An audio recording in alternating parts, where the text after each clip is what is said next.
Well, hello everyone, and welcome to Hogarth's Global Astrology. Know your planets, know yourself, or know your nation, know yourself. The two are interchangeable. Okay, right. This is going to be an interesting video for everyone. Yeah, it's going to be an interesting video for everyone. I have sort of, you would have noticed, I've tried to stay a little bit, I've commented a little bit on the royal situation going on. As you guys know, many of you have been asking questions and stuff like that. But I've not done any deep dives as of yet as to what's going on with William and Catherine, Harry and Meghan and stuff. I did actually once upon a time do a Harry and Meghan video years ago, when before even the book and all of the when he was on Oprah, when they were on Oprah and all of that kind of stuff. So in many ways, that is water under the bridge. The reason why I've decided to kind of wade into this now is that I would like to give everyone the Vedic perspective, and interpretation of William and Kate's chart, which is what I'm going to do, because of course, as you know, I am a neo-Vedic astrologer. I include the outer planets as well, including Chiron and Ceres. And the reason why I include Uranus, Neptune, Pluto, Chiron and Ceres is because I found they are too important to leave out. And you will see why in a minute. Hardcore traditional Vedic astrology looks at 9 factors. Yeah, Sun, Moon, Mercury, Venus, Mars, Jupiter, Saturn, the grahas, the embodied planets that can be seen with the naked eye, and Rahu and Ketu, north and south node of the moon. You can still read a chart perfectly fine, of course, using those traditional techniques, which many Vedic astrologers do. But what I found is the outer planets and Chiron and Ceres reveal so much more. They are the secret sauce. They are the masala spice. Or like Rahu and Ketu are known as garlic and onions. Yeah, this is where they really show the nuances, the nitty gritty, and can reveal a great deal more in the chart. So what I'm going to do is I'm going to share my chart, my screen with you, and just so you know, everyone, this is going out to membership first. They're going to get to see it first because obviously I want to give them a chance to respond and give feedback and all of that stuff. And of course, you know, they have membership with me. Also as well, I'm going to do the archetypes as well very soon. I've actually got them here. I've actually got some of them here for Vladimir Putin. I've got two consultations today, so I might have to do it this evening. So, you know, I'm wanting to get back into doing more of these videos. As you guys know, I've been extremely busy, especially since doing that special offer that I did back in November now. My God, I mean, I'm really grateful, but it has been taxing, has been very taxing. But March is going to calm down a bit. Right. So I just want to give people a little preamble, a little bit of trigger warning as it is, or what have you, because I understand, look, many people are invested in the dream, yeah, the fairy tale of being royal, etc., and all of this stuff. But let me tell you, even though it is a life of privilege, as many understand, it can also be a gilded cage. As much as people think it must be wonderful living in the palace, etc., and stuff like that, but you get used to what you get used to. Yeah, it just becomes one's home, just like any of us who becomes acclimatized and accustomed to our home. It is, particularly with the UK royal family, it is a position of extreme pressure and tradition. And one also needs to understand as well that the British royal family is actually one of the longest running continuous lineages, going way back, one could even argue, to the likes of King Arthur and the Round Table and stuff like that. But certainly, you know, if we just think in terms of when really Britain actually emerged on the international stage, we can look at Queen Elizabeth I, which of course was so epic in of itself. So to be a royal has a it comes with a lot of gravitas in terms of Britain. There's extreme interest from all over the world because it is, you know, it's a family and it is a bit of a soap opera in many ways, even though they try and style it out. And of course, Diana was absolutely iconic. I've got her chart as well. And it just means a lot of, it just means a lot to people because of course we're talking about grand archetypes as well. As you know, I'm very into the archetypes that have been doing archetypal consultations for years. If any of you have not had the chance yet to see my Donald Trump archetypes video where I kind of share my technique with the world, you guys have been loving that, by the way, particularly the psychologists as well. So this is the first time that I'm sharing it. You will see archetypes are real as well. And of course, king, queen, and prince and princess are still significant archetypes that are animated in a world, going through transformation and change, and maybe even moving out of animation, as Caroline Myss would say in terms of her work.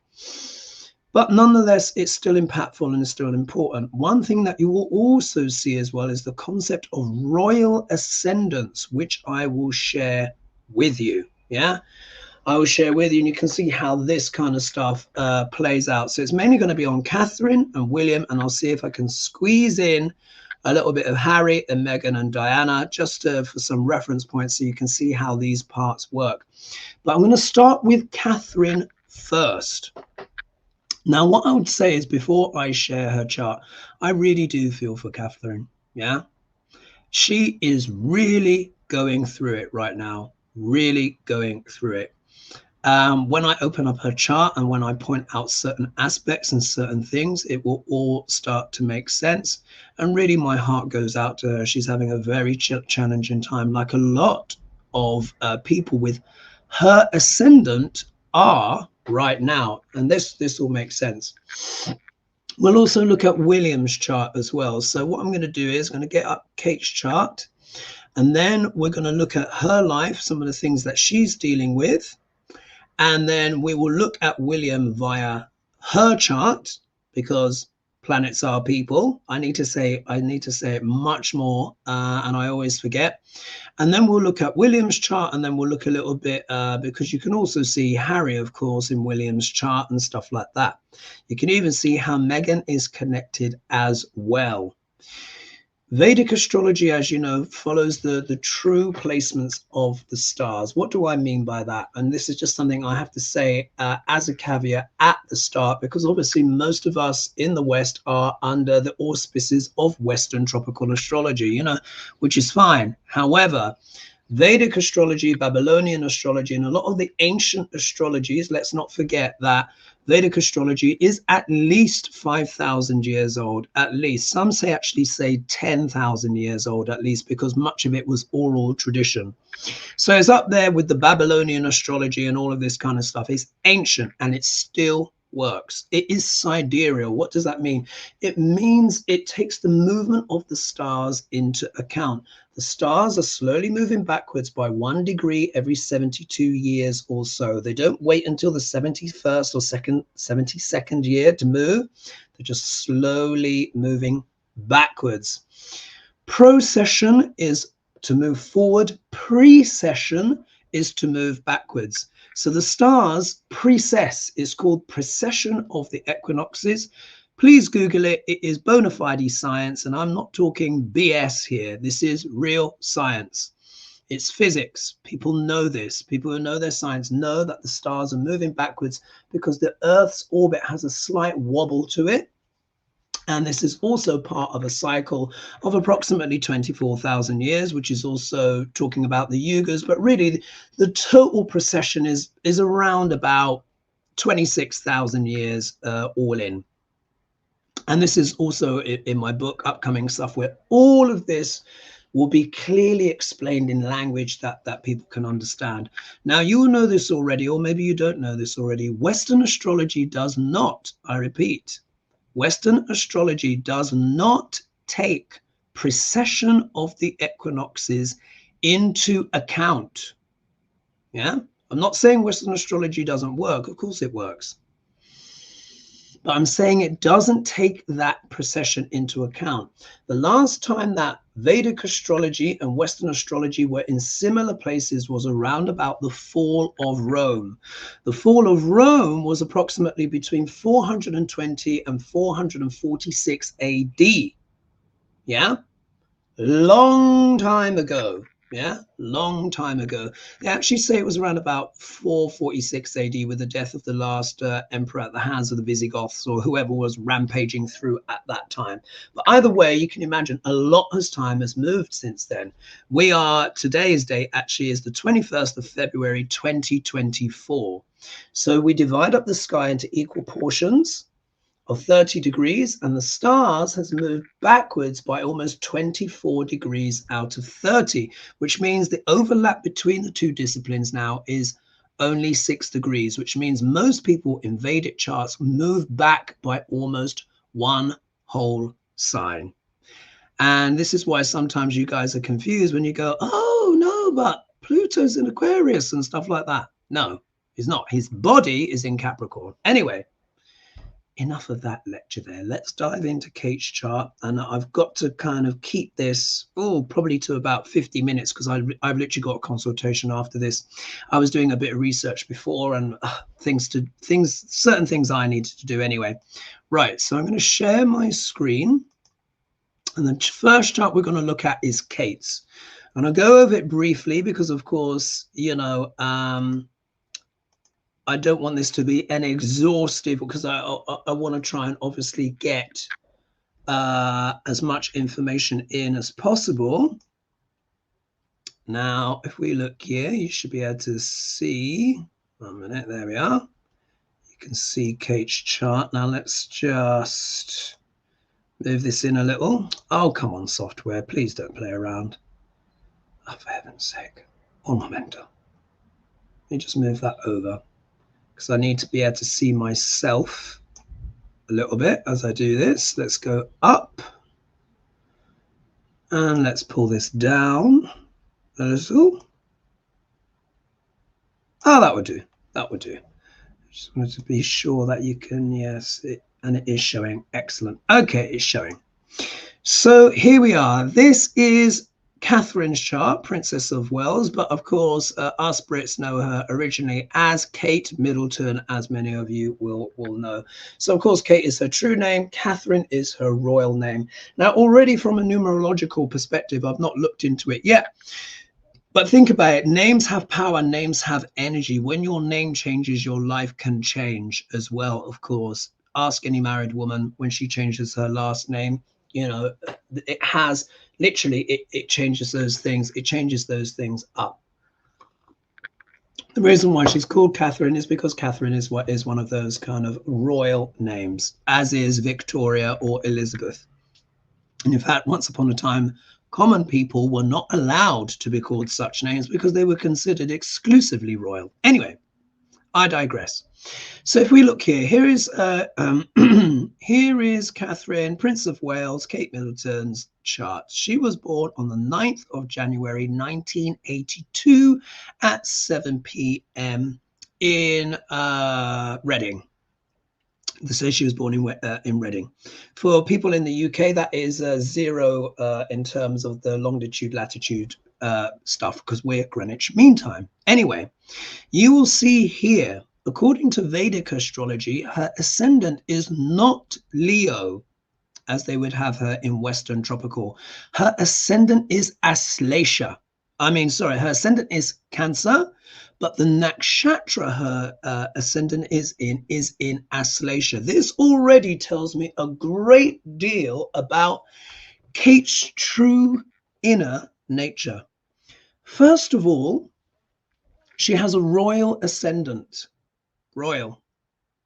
There are 3 royal ascendants according to Vedic astrology: Cancer, Leo, and Sagittarius. And you will see how this repeats itself. It really is the case. It really is the case. So if we look here, so here is Kate. She is Cancer rising. So she has a royal ascendant. And it's not only that it's royal, it's also Brahmin. Pisces, Cancer and Scorpio are all considered Brahmin signs. What does that mean? They are of the priestly caste. Why?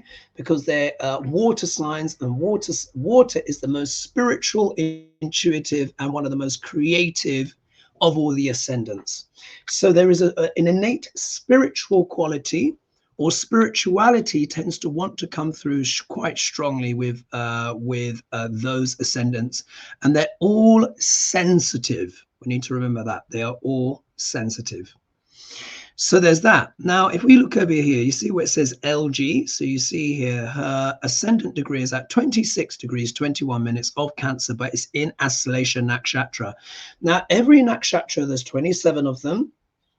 And each sign in Vedic astrology is made up of around about 2¼ nakshatras, or 3 distinct energies that evolve as they go around the chart, going from Aries to the Gandanta points, which are water into fire, as in Cancer into Leo, Scorpio into Sagittarius, or water into, I think I said water into fire twice, or water into fire, as in Pisces to Aries. Yeah.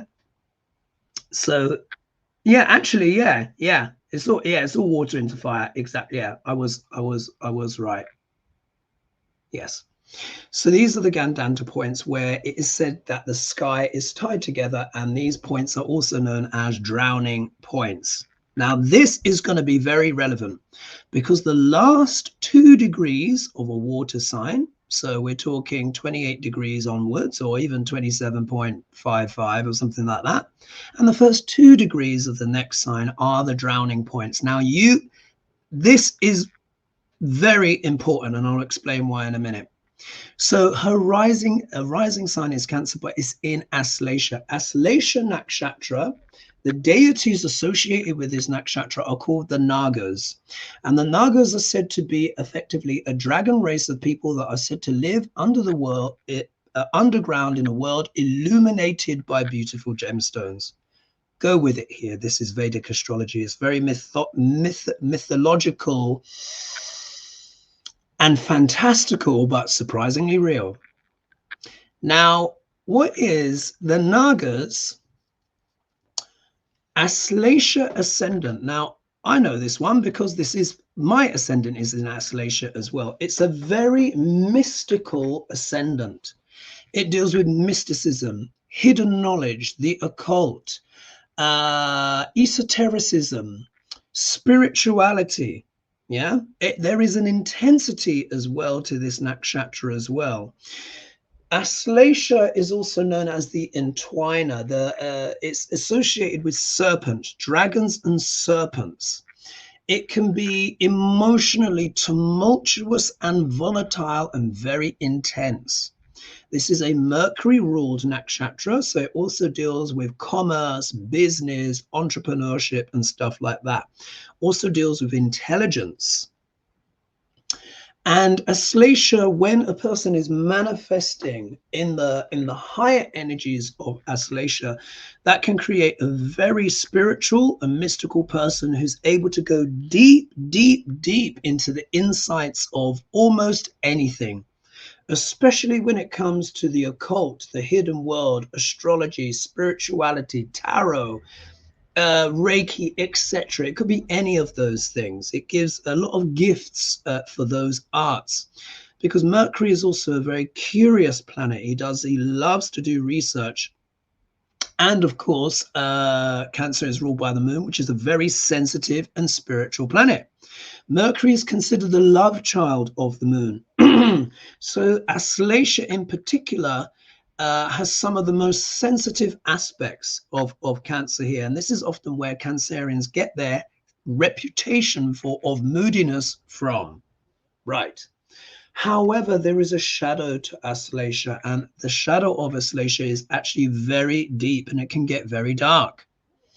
Aslesha can deal with, because it's so intense, it's considered the whirlpool, very much like a whirlpool energy, where our emotions can overwhelm us. Aslesha in the shadow is also associated with mental health issues.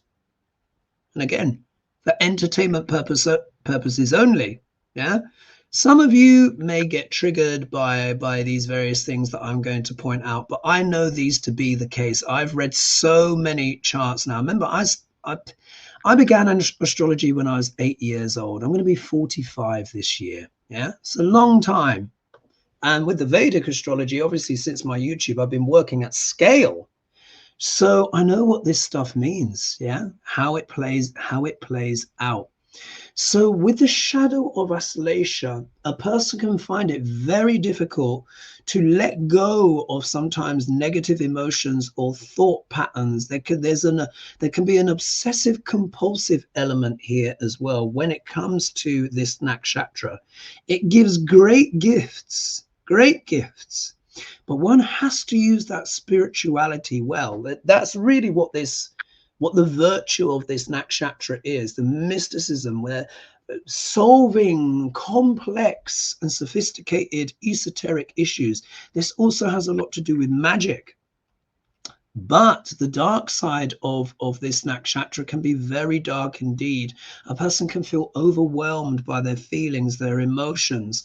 They may be stuck in wounds from the past, hurts of all kinds, or unable to let go of certain things and forgive. Cancerians, in the shadow are known for holding a grudge, aren't they? But what this says to me is, particularly if we look at what is going on in the context and we overlay what we see, what I'm teaching here, with what we're seeing manifest in the world, a lot of people, of course, have been speculating about Kate's mental health and food, etc., and stuff like that. And, for good reason. So already, just by me sharing that with you, you can already see that that is a strong potentiality. And I personally believe the things that she's been going through are mental, emotional, physical, and spiritual. Yeah. Kate, I believe, is going through a dark night of the soul moment. How can she not be? Yeah. But I wanted to share with you the Aslesha aspect so you can understand some of the intensity of what it is that Kate is dealing with. And this is why I'm saying I really feel for her. I genuinely do, because I know she's going through it. Anyway, so if we look here,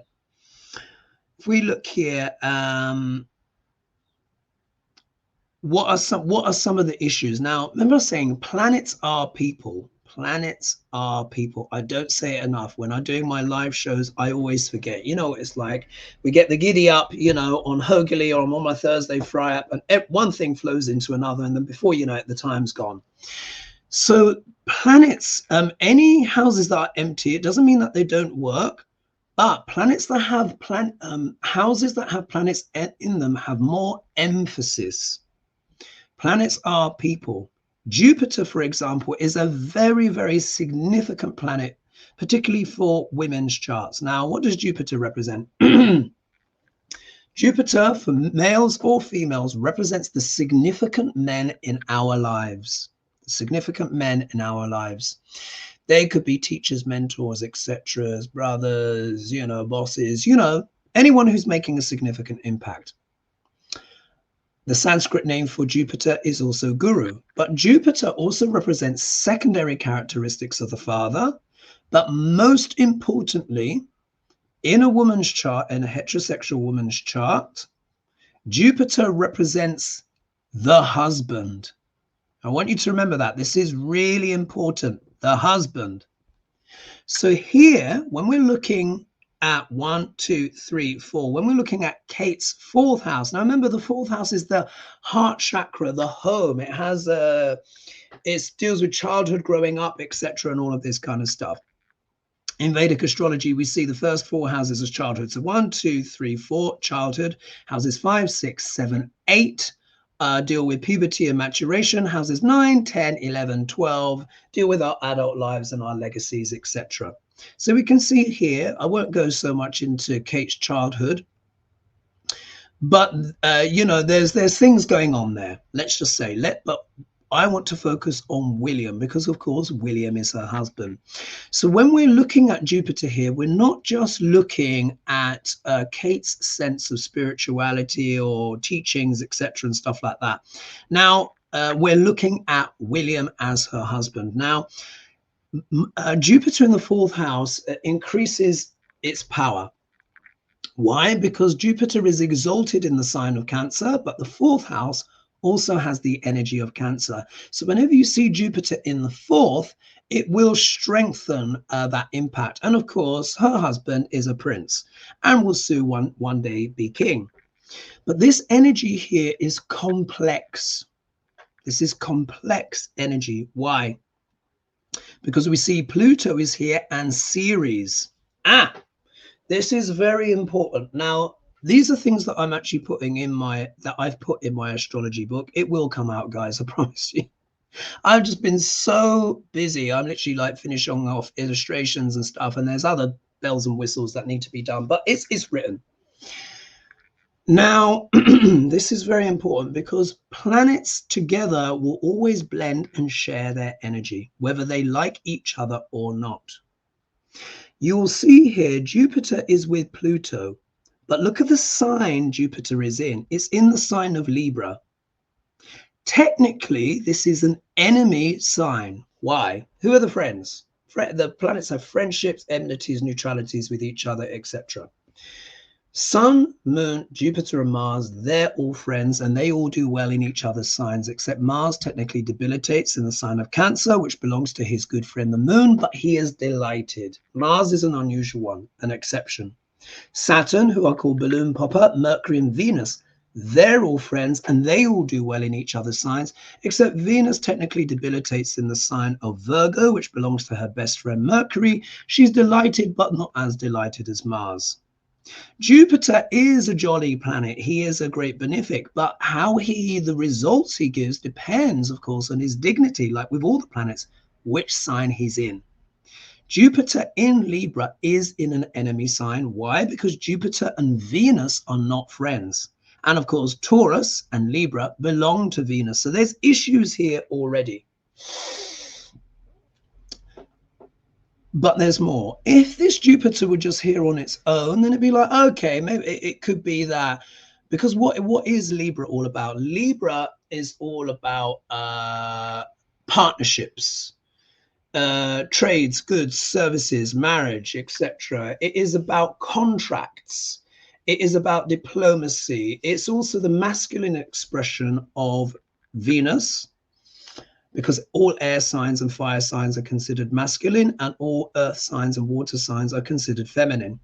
So here, okay, Jupiter, male planet, is in a masculine sign. So that helps Jupiter a little bit. Plus he's in the fourth house. However, here though, there can be issues. There can be issues here because it's in a way kind of, the sign of Libra is quite mundane and earthly to a certain extent, and it doesn't really suit so much the energies of Jupiter. But what makes this more complex for me is the presence of Pluto and Ceres. Now, this will make sense in a minute. What is Pluto? Pluto is what? God of the underworld. Yeah. Pluto deals with the underbelly, the darker things in life. We're seeing this now while Pluto is in Capricorn. Let's not forget, TR is where this here means transits. This is where the planets are right now, according to Vedic sidereal astrology, which is the actual physics of where the signs and stars are. So you'll see here, Pluto is at 6 degrees, 48 minutes, 1 minute off the exact return point for Pluto in the United States charts. We're not going to go into that because I've spoken about that already, but that is actually where he is. Yeah. So, and we see Capricorn is a sign of what? Politics, power. It deals with power. It deals with hierarchies and structures of all kinds, big business, government, pressure. It deals with institutions. If you think of like the Ten of Pentacles, for example, would be a perfect analogous card for Capricorn. So, of course, this also affects the royal family, which is what? An institution. It's known as the firm. Yeah. So, and it's very hierarchical, obviously, and very, very structured. And it has a tremendous amount of pressure. Pluto is going through Capricorn now. What are we seeing around the world with governments, institutions, big business? Everything is under pressure. Everything seems to be cracking.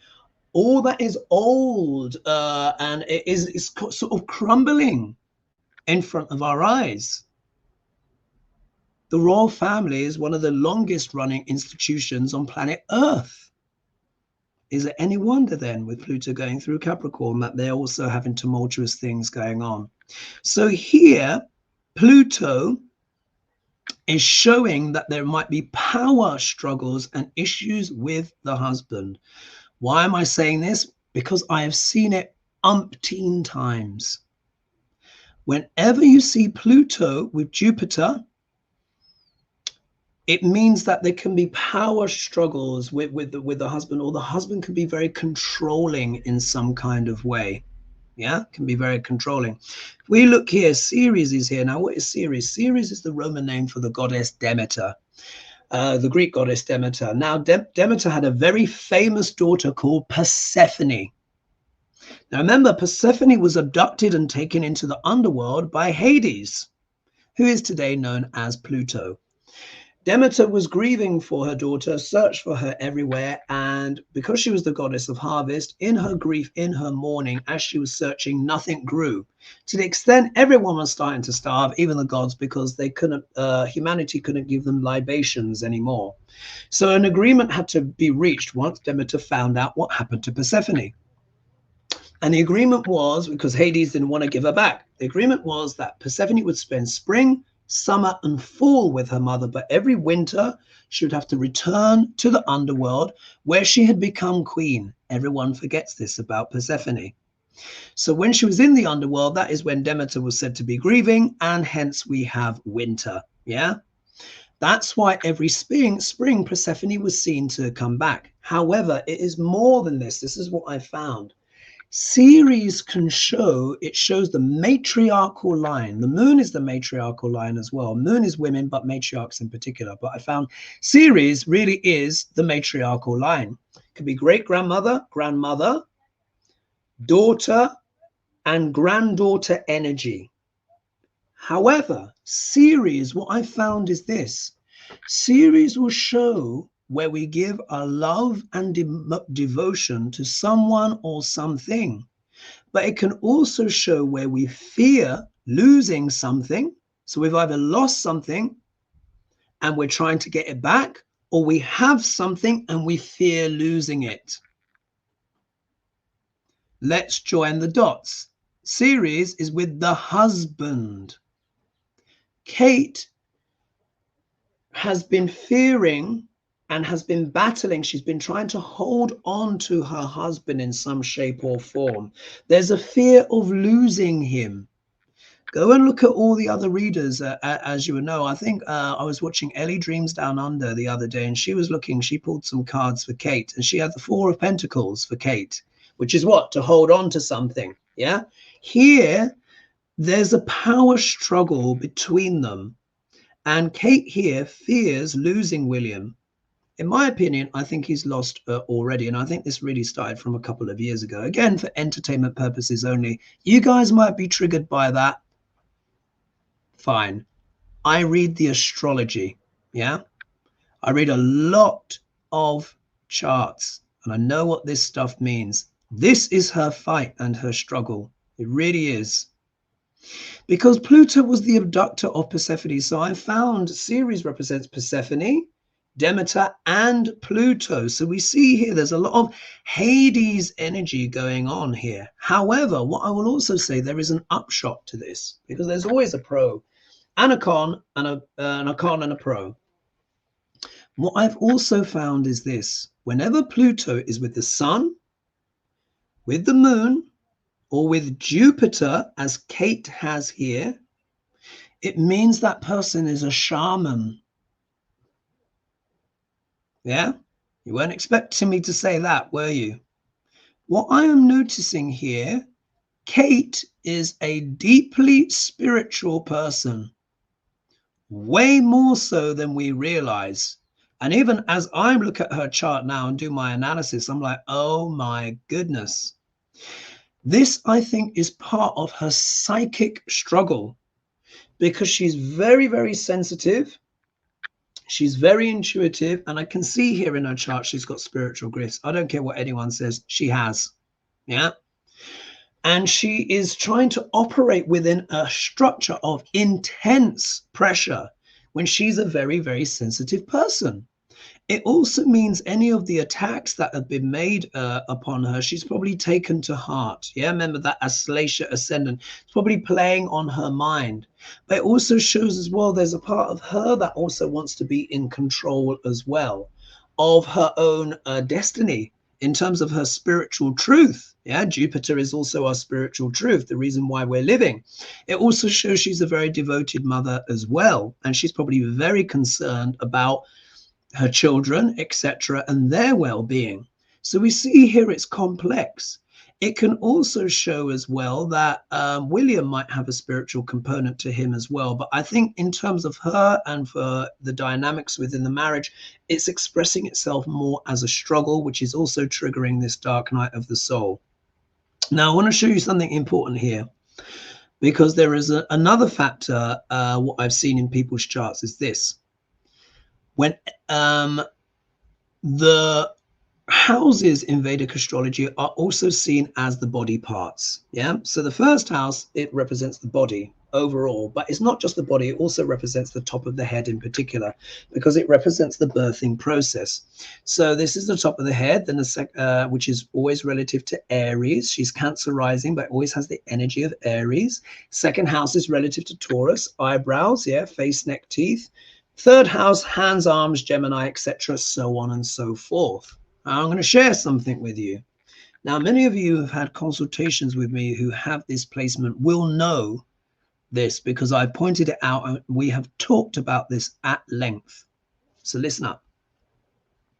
Anyone, I mean anyone that has planet Neptune in the 6th house will almost always have issues with their digestion. Always.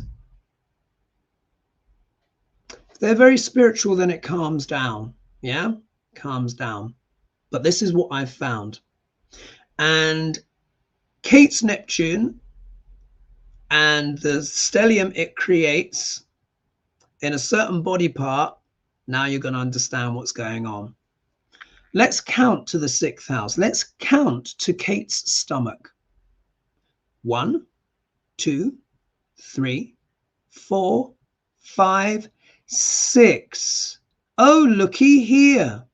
Neptune. Neptune is in Kate's stomach. Let me tell you, many of my clients that come to me, of course, have spiritual gifts, psychics and stuff. Everyone, of course, that is watching is obviously interested in spirituality. So I have many people that are spiritual, tarot readers, astrologers, all of that and the above. Neptune, what is Neptune? Neptune is a very powerful planet. He dissolves the boundaries between the 3-dimensional world and the realms beyond. Neptune in his highest expression, he's the higher octave of Venus, which is the arts, creativity. One of my nicknames for Neptune is Hollywood. La, la, la, la, la. Yeah, because he deals with film. Yeah, photography, painting, the arts. Just recall, what's one of Kate's hobbies? Click, click, click. She likes to photograph. Yeah, many times she's given what? The photographs of some of the royal photographs of her kids and stuff like that. Also as well, you guys would have seen she likes to play what? The piano. Neptune also deals with music. So we see this is true here for Kate already. But all of this is happening in her stomach. Now, what does Neptune deal with? Neptune deals with, now the shadow of Neptune can be very dark. It deals with gaslighting, making the unreal appear real. Neptune also deals with secrets and scandals. Neptune also deals with drink, drugs, alcohol, all of this stuff. Everyone knows it. Don't cuss me out for it. I don't think you guys would anyway.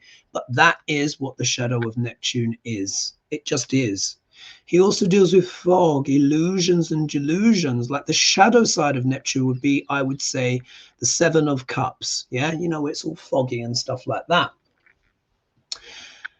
Now, here, Kate has got Neptune with the Sun. It's not particularly close, but it's still there, and it's there with Ketu because Kate was born on an eclipse as well.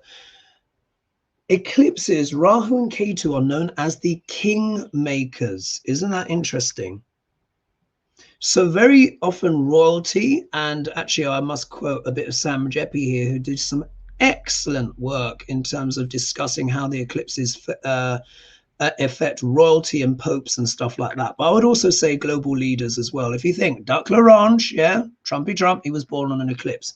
So what it means is, it means to often have an extreme version of a public life in some kind of form, or to be taken out and become extraordinary in some way. But it's never easy, yeah?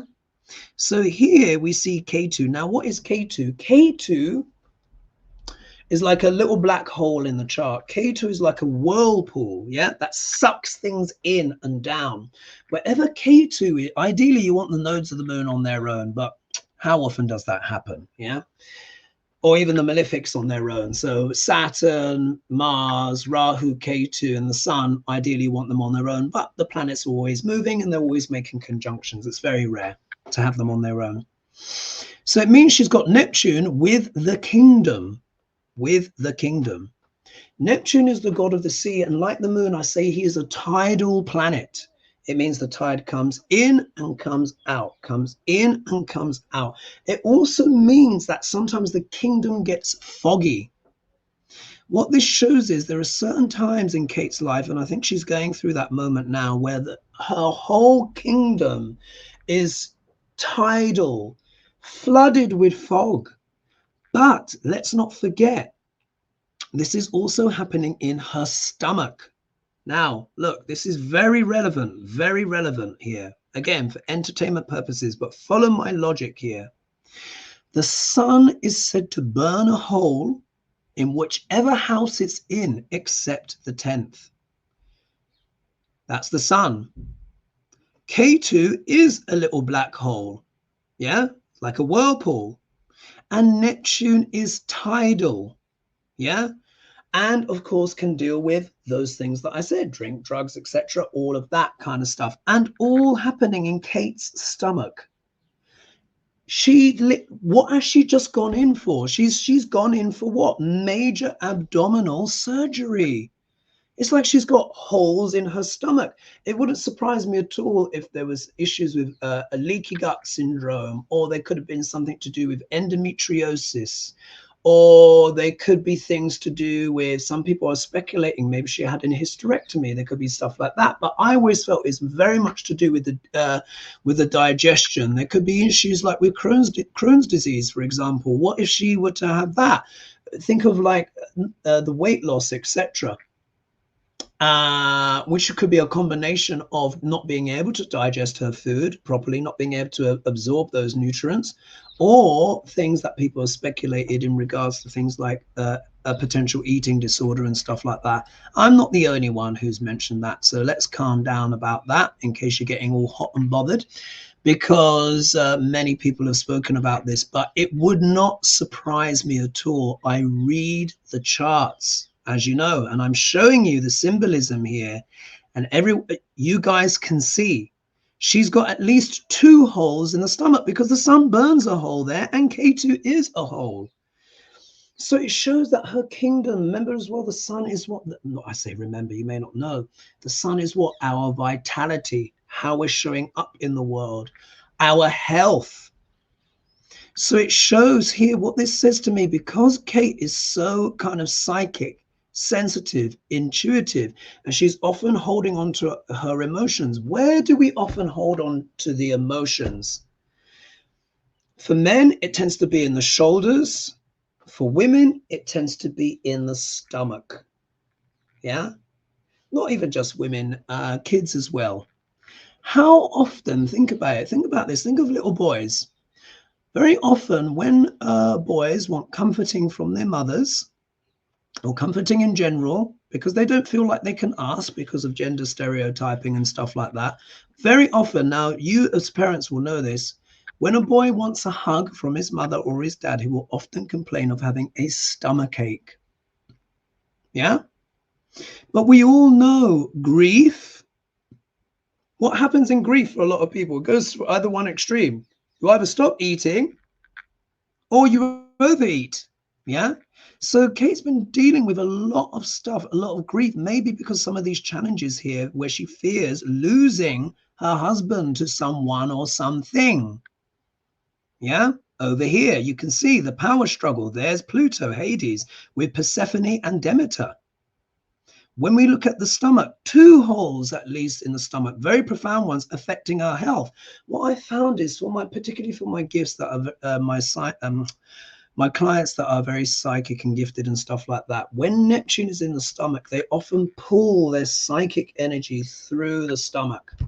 So what I can see is happening with Kate is whatever is going on, whether in her life or the household, or the disagreements between Meghan with Meghan and Harry and William and all that kind of stuff, it is deeply and profoundly affected her, and it's literally gone to her stomach, and she may have used Neptunian ways to try and ease and comfort that deep sense of internal turmoil that she's probably been going through at this time in her life. So I wanted to share that with you. I know I don't want to come across too preachy, but do you know what I mean? Like for me, it's like from the Veda perspective, it's just so obvious. Yeah. For me, it's so obvious. But anyway, I'll continue. So look, huge issues. So obviously, we already know she's had abdominal surgery. But let me tell you, particularly with the presence of Neptune here, there is a lot more going on than we know. A lot more. And remember, I was talking about the Gandanta points. And I said water into fire, fire into water, what have you. 28 degrees of the end of the sign and the first 2 degrees of the next is the Gandanta point. Gandanta point means karmic knot, but any planet here in there can also be considered to be in a whirlpool and drowning. Look at the degree of Kate's Neptune. 1 degree, 51 minutes. It's right in the Gandanta point, which means her Neptune, god of the sea, is also drowning. It's a whirlpool. She's a tumult of emotions. I think she's just been having to bottle up feelings for a very long time, and that has manifested as either an obstruction, an illness, some deep difficulty in her stomach area. She may even have to go back for more surgery. That wouldn't surprise me at all. I think someone may have even mentioned that in the comments. It's profound. She's been profoundly affected.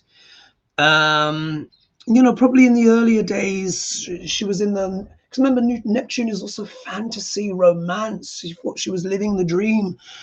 But the pressure, the pressure, because of course, as you know, after the Queen died, everyone steps up a level. They were the Duke and Duchess of Cambridge. They had a relative amount of anonymity, etc., and stuff like that. And then the Queen sadly passed away, and then they had to become Prince and Princess of Wales. So then you're kind of like, oh my goodness, not too long, but it's like, oh well, thank goodness, King Charles is all right. We probably won't have to worry about this for now. But look at him; he has a cancer diagnosis. So I can imagine someone as sensitive as Kate being like, oh my gosh, taking on the role of being queen when she's struggling over here, potentially with her husband. Yeah, do you see, when you put it all together? I remember when I pulled the cards and I was like, and I know, look, I know people don't want to hear it. I get it. They want the fantasy to continue. But let's not forget, fairy tales are often dark. The princess archetype is a fabulous archetype, but it's also a challenging one. Remember, the princess often gets thrown into the tower, yeah, or attacked. Look at Diana's life. Also, as well, Kate allegedly wears her ring. If I were Kate, I would consider taking that off. And I think Amanda Ellis said that as well. And she made a very good point. Remember, things like heirlooms, like rings and stuff, and certain objects very strongly associated with people, particularly gemstones.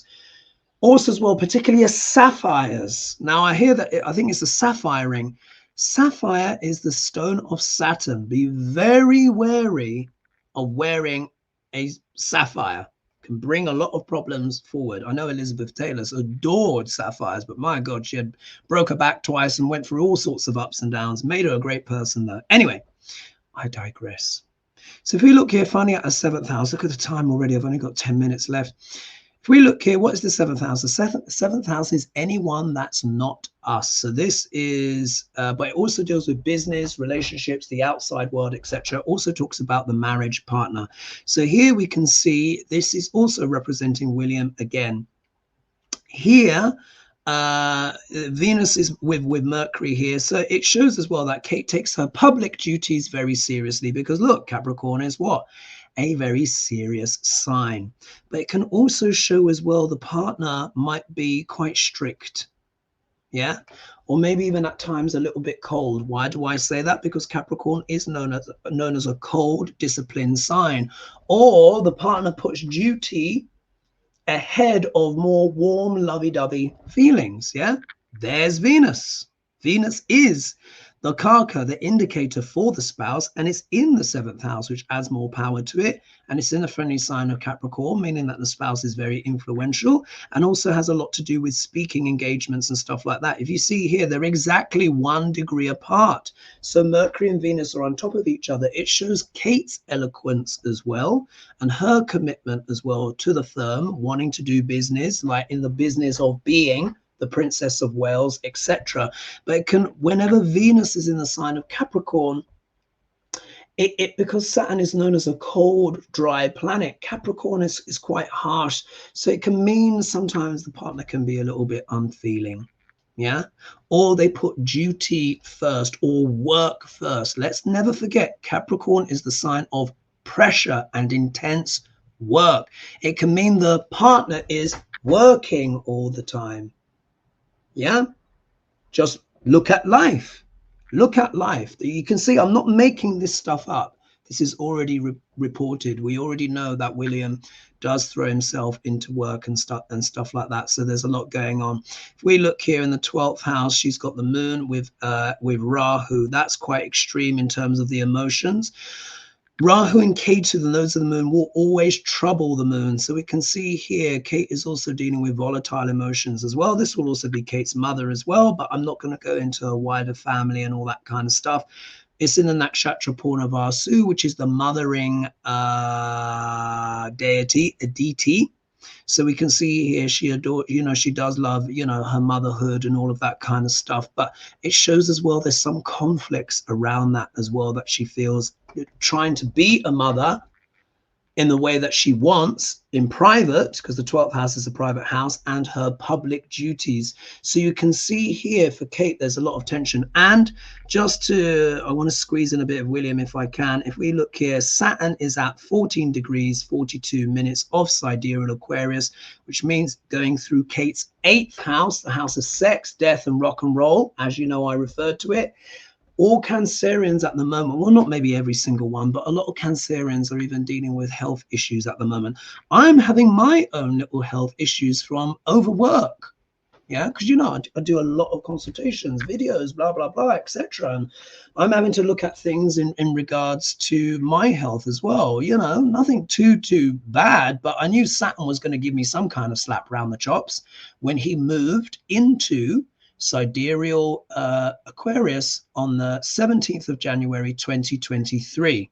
That is probably when Kate started to feel a bit more unwell. So I think she's been dealing with this health issue for at least a year. Yeah, I remember my little health drama started when Saturn moved in, but I'm an astrologer. you know, I talk with the planets all the time. I was expecting it. Yeah. So I've been able to, nothing's got too extreme. Yeah. But I am having little checks and stuff here and there because, it's hard work. And also as well, it means from 2020, when Saturn moved into sidereal Capricorn on the 30th of January 2020, it went through a seventh house. So that's when I started my channel in 2020, 30th of March 2020, and I so much work, which has been, obviously it's been fabulous. But for Kate, this has literally gone over her Mercury and her Venus, which is her marriage partner. So that also says to me the lockdown since then, there's been a bit of a grind, challenges and stuff in the marriage, and we're probably seeing the outward manifestation of that now. Now, hopefully they'll work it out. Yeah, hopefully they'll work it out. We will have to see, but I'm just reading the charts. So I know that might be intense for some of you, but I see it as my job, to tell the truth. Yeah. What I see, and it adds up, doesn't it? We're not being given the full story here. All right, let's quickly look at William. Oh my gosh, I've only got 5 minutes, guys. I've got a dash. Here's William's chart.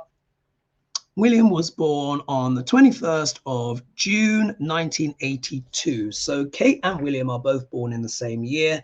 She's a little bit elder because she was born in January, but it's basically only 6 months in it.